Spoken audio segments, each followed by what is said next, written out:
first presentation will be done by Dr. Mary Pugh from the Math Department of University of Toronto.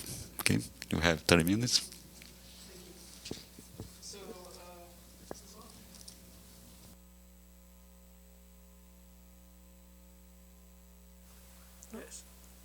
Now it's on? Okay. So thank you very much for the opportunity to be here. I've never been to Brazil before, and it's gorgeous. And thank you for the invitation, Dan, Alexei.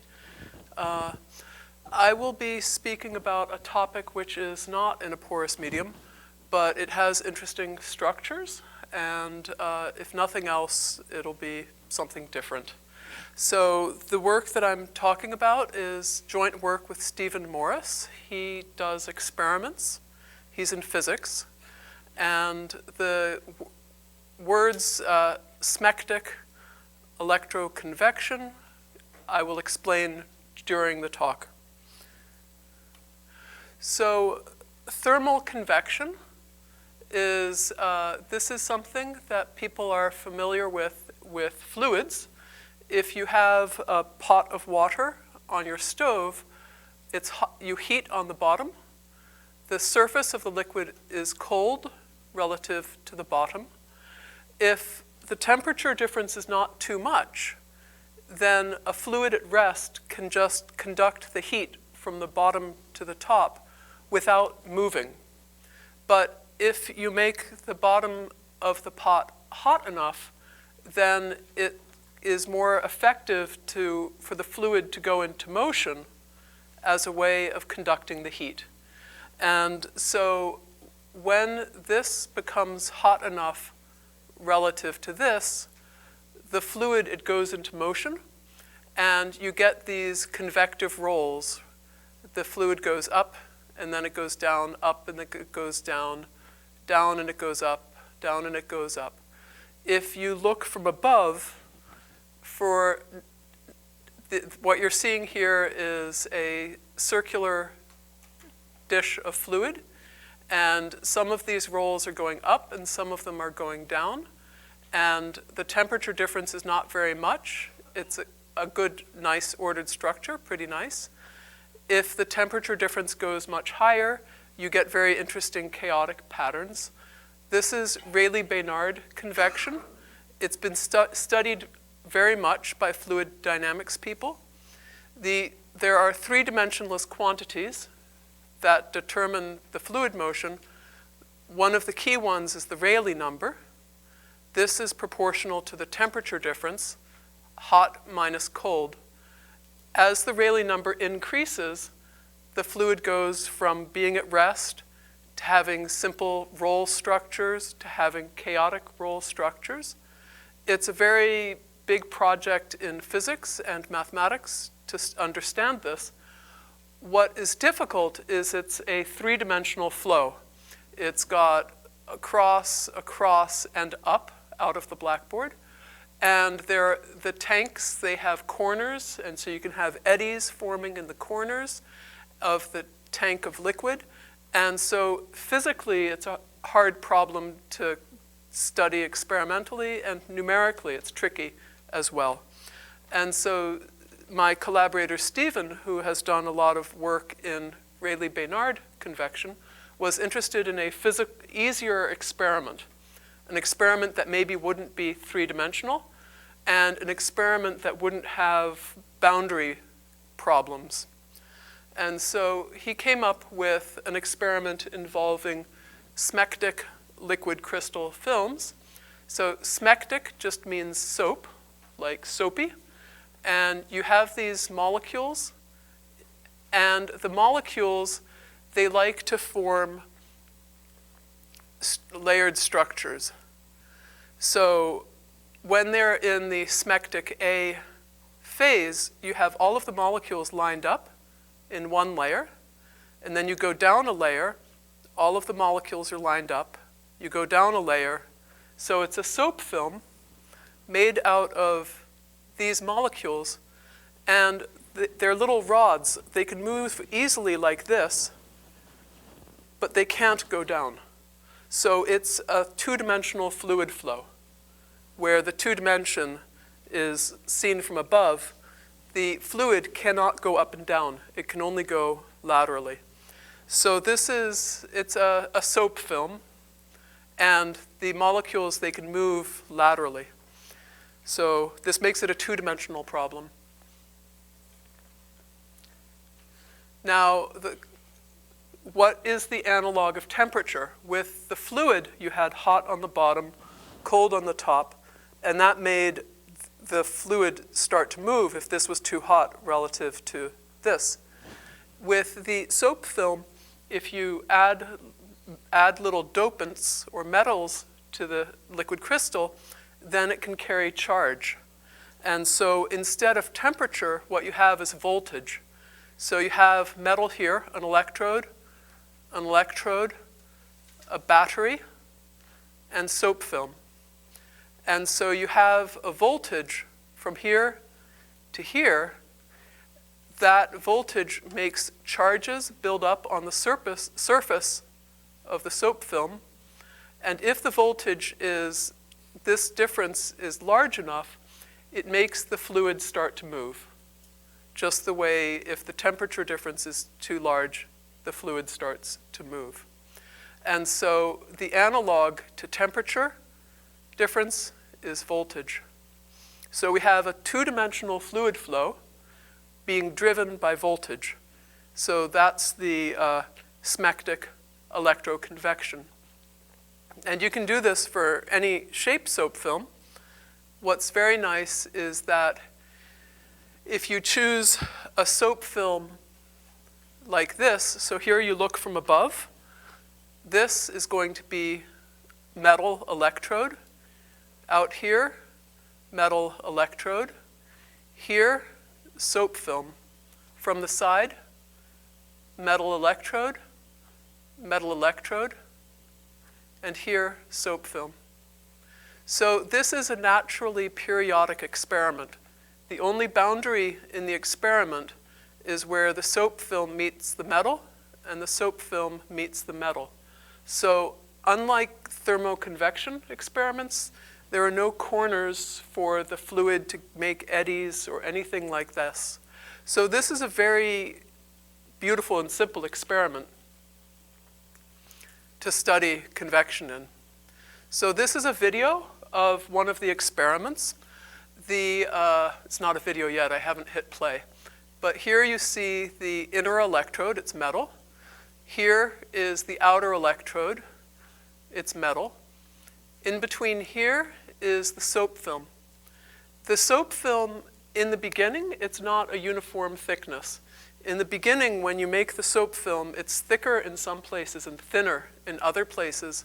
And because it's not uniform thickness, when you shine a light down, you get interference between the upper and the lower layer, and that allows you to see different thicknesses of the soap film.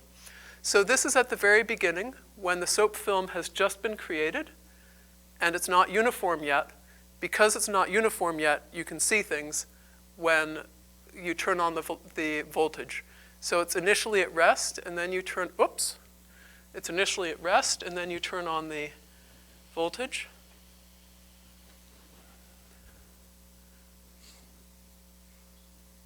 And you form convective cells. The reason you can see this is because it's at the beginning of the experiment and the soap film is not a uniform thickness yet.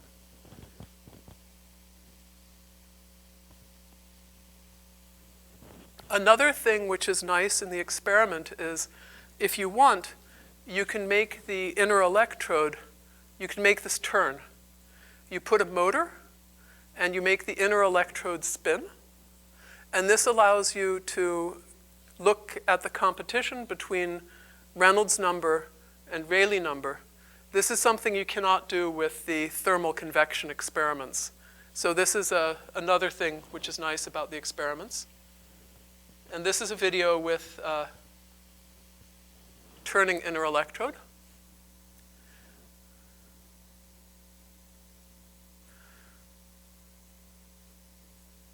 So these are real experiments.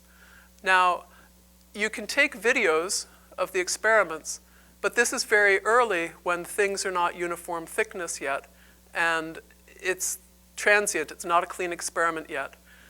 The other thing you can measure is you can measure the current from here to here to see how the charge is being conducted from the inner to the outer electrode.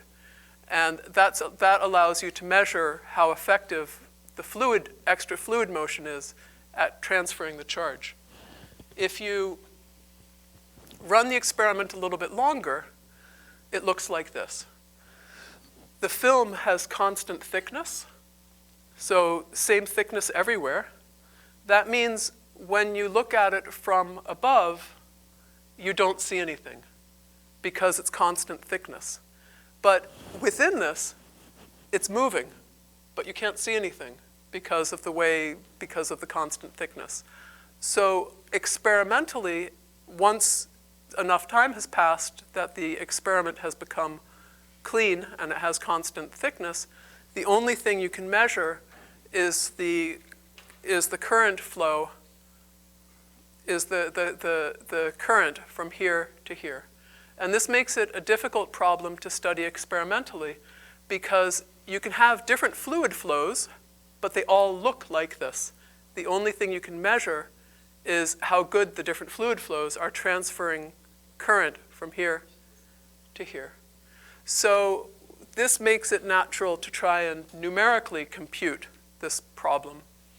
So to numerically compute it is challenging because you have a fluid which is two-dimensional, and so you have Navier-Stokes, you have the momentum, the pressure, the viscosity, and then you have a forcing due to the electric field and the charge. So this is how the electric field and the charge distribution forces the fluid to move. Conservation of mass. The charge distribution, the charges, they move around. This is just conservation of charge. There are two things that move the charge. One is the fluid velocity. The fluid moves the charge. The other is the electric field times the conductivity. So you have two forces on the charge. So this is all in the soap film. You have fluid motion, you have charges within the soap film. Outside of the soap film, above, below, you have electric potential, and that is Maxwell's equation. So you have no sources above and below the film. The only source is that there are charges within the soap film, and so you have a boundary condition at the soap film which determines the electric potential in three space above and below. So you have a parabolic equation, an advection equation, an elliptic equation. This is in the soap film, so it's in R2 in the annulus. This is in three space. The dimensionless numbers in this problem, when you rescale this, you get a Rayleigh number which is proportional to the voltage from inner to outer electrode. You get a Prandtl number, and later you can get a Reynolds number. To compute in the velocity pressure formulation, you have both a pressure and a mass continuity. Because we're in two dimensions, it's easier to go into a stream function vorticity formulation. So by introducing a stream function and a vorticity, we remove the pressure and we replace this with this. So the velocity is determined from the stream function phi. The vorticity is determined from the curl of the velocity. And this allows us to compute an equation for the vorticity, an equation for the stream function. We still have the charge continuity, and we still have Maxwell's equation. So this is a reformulation of the pressure velocity formulation. And to compute it, the first thing we do is we find a base state.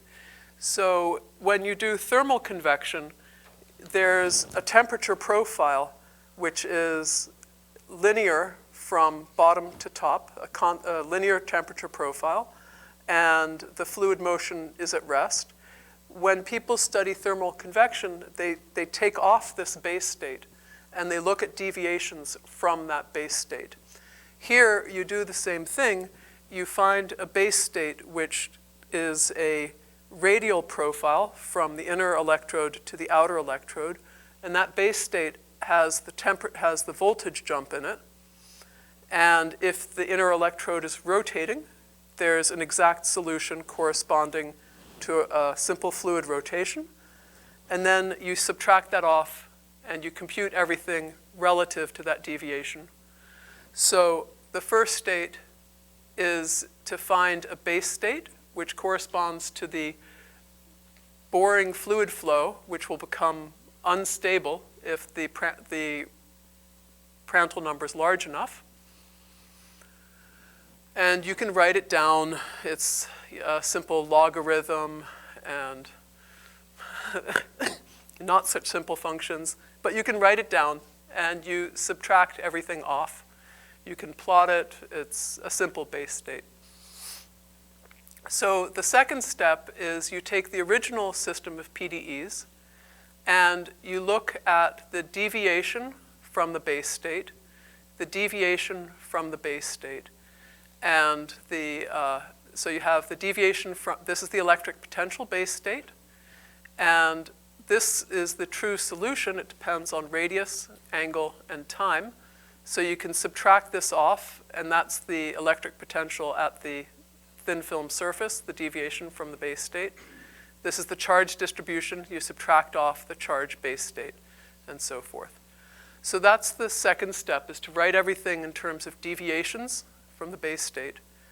The third step is we have this three-dimensional elliptic problem where you have the electric potential and you have the charge distribution, and the charge distribution at the soap film determines the electric potential, and then you can evaluate the electric potential again at the soap film.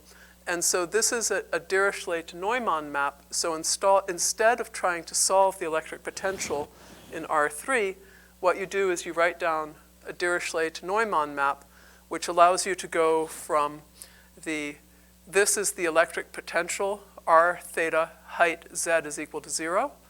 This is the electric potential at the soap film. Using a Dirichlet to Neumann map, you can compute the charge distribution at the surface of the soap film. So this is how we take care of the three-dimensional aspect, the three-dimensional elliptic aspect of the problem by embedding this Dirichlet to Neumann map. So then you're down to a system of equations which is strictly in the annulus. This is the Dirichlet to Neumann map. That's the charge distribution from the Dirichlet to Neumann map. So now you have problems, an elliptic problem and a charge conservation problem that you need to compute in the two-dimensional annulus. This is not so bad because it's periodic in this direction. You can use Fourier expansion in this direction. Because it's a finite interval from the inner electrode to the outer electrode, you can do a Chebyshev expansion in the radial direction. The time stepping is a standard time stepping used for Navier-Stokes equations. We do a splitting method where first we time step the electric potential, then we time step the stream function and the vorticity, and then we time step the potential, and then we time step the stream function and the vorticity. So it's a splitting method. So we do parabolic, then elliptic, parabolic, then elliptic, parabolic, then elliptic. Now, one thing that's a little bit tricky is when you have a stream function formulation, the stream function, so phi, the way the stream function determines the fluid velocity is if you write the fluid velocity in terms of its angular component and its radial component, you can get the angular component by taking a derivative of the stream function. You can get the radial component by taking a derivative of the stream function. And I just realized I have these written backwards. The point is that if there's no, at the boundary, there should be no radial component to the fluid flow. And this means that at the inner electrode, this should be 0 because there's no fluid flow into the inner electrode. At the outer electrode, this should be 0 because there's no fluid flow from the Smectic soap film into the outer electrode. So this means that at the inner electrode, the theta derivative of the stream function should be 0.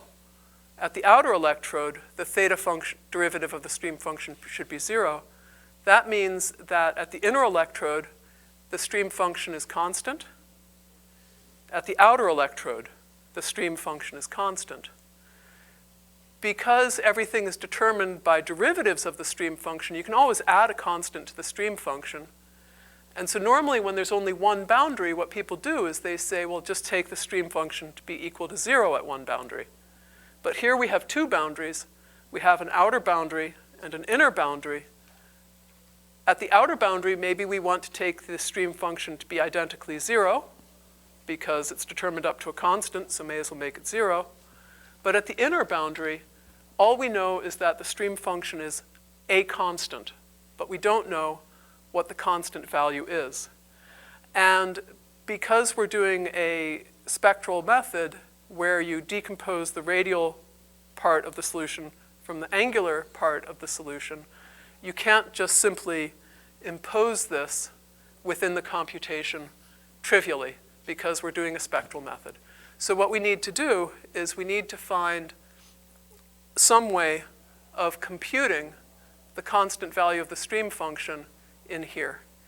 And it turns out that you can find an ODE for the stream function, the constant value of the stream function at the inner electrode, in terms of the solution. Using the velocity pressure formulation of the PDEs, you can find an ODE for the constant value of the stream function in here.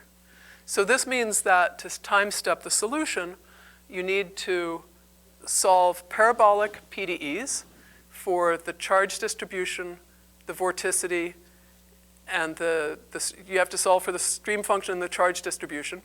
Then you do an elliptic solve, but at the same time, you have to also solve an ODE. So basically, you're simultaneously solving parabolic, elliptic, and an ODE to compute the problem. So I can show you some solutions. So first of all, the way that we can, one experimentalist can just get a measure of something as a function of time, like the current as a function of time. And so what they will do is they will talk about the Nusselt number.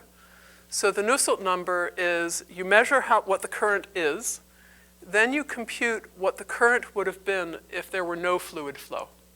So you take the measured current and then you divide by the current absent fluid flow. If the ratio of those two numbers is equal to 1, it means that the fluid motion is not helping transfer current.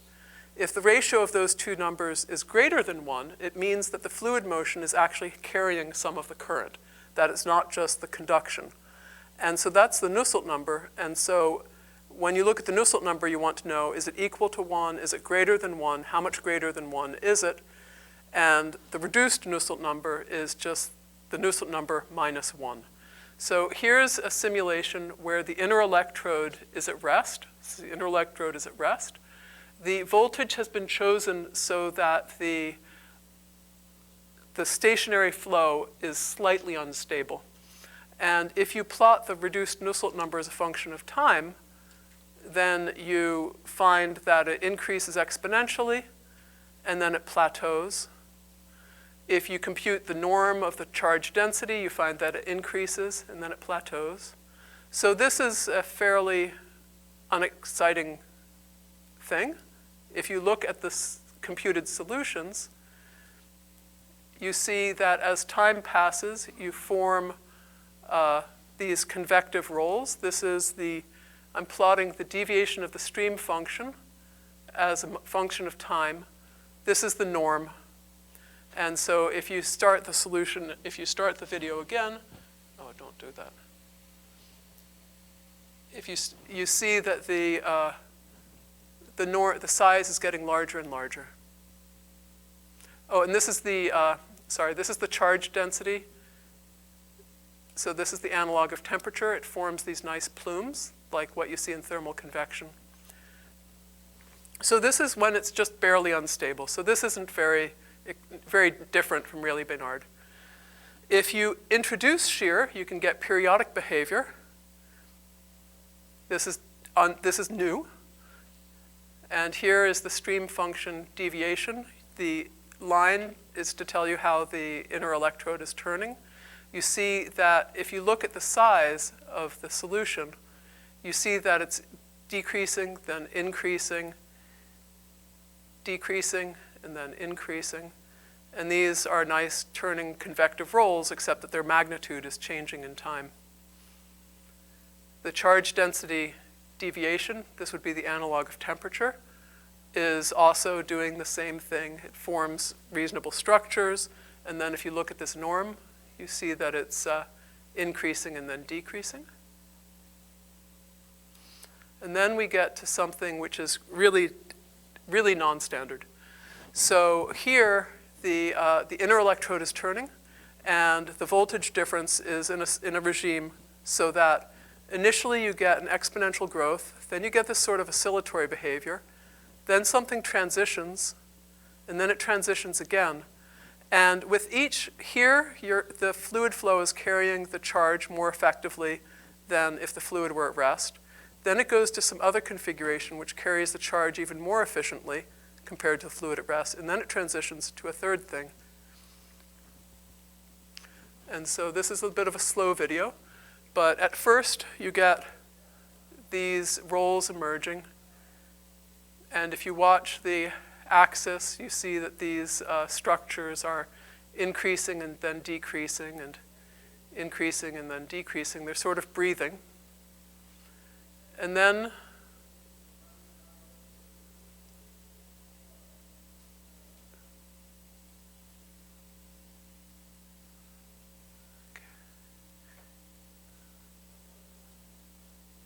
so now we're transitioning to the second state, where we have one of these becomes dominant. So this is a single localized structure. And this is more efficient at carrying the charge density than the previous convective roll structure. So this continues for a while, and this type of localized structure has never been observed in thermal convection, and we're trying to figure out how this localized structure emerges from the parabolic elliptic system. All we have so far are the numerics. As more time passes, this having a single thing becomes unstable, and we are going to transition to having two localized structures. And as more time passes, they become opposites of each other, antipodal. And this appears to be the stable configuration. And so these types of localized structures where you have everything happening in one area and then not much outside is what's new in this particular system. It's never been observed in thermal convection problems. You can't see it in the experiments because the experiments, when you look at them, they just look all pink, even though something like this can be happening. Experimentally, you just look at the time traces and you see transitions to different Nusselt number.